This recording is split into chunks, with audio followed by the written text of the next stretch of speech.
millat fidoyilari.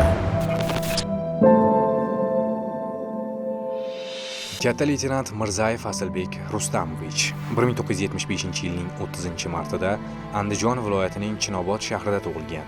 U 1993-1997-yillarda Chirchiq Qolitan qo'mondonlik muhandislik bilim yurtida o'qib, imtiyozli diplom bilan tamomlagan. Ofitser sifatida mamlakatimiz qurolli kuchlarida xizmat qila boshladi. Jismoniy yetukligi va yuksak bilimi tufayli maxsus operatsiyalar batalyoniga qabul qilinadi. Safdoshlari va yosh harbiylarga namuna bo'lib, 2000-yil avgustda Surxondaryo viloyatining tog'li hududlarida vatanimiz sarhadlariga suqilib kirgan xalqaro terrorchi to'dalarga qarshi kurashda mardlik ko'rsatib, qahramonlarcha halok bo'lgan. O'zbekiston Respublikasi Prezidentining farmoniga binoan Jasorat medali hamda bir qator esdalik nishoni bilan taqdirlangan.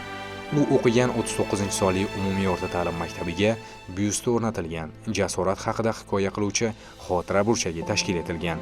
U o'qigan sinfxonasiga Asilbek Mirzayev nomi berilib, u o'tirgan birinchi parta Asilbek Mirzayev partasi deb nomlanadi. Bu partada o'tirish o'quvchilar uchun sharaf bo'lib, hafta davomida eng a'lochi va faol bo'lgan o'quvchilar keyingi haftada shu partada tahsil olishga musharraf bo'lishi mumkin.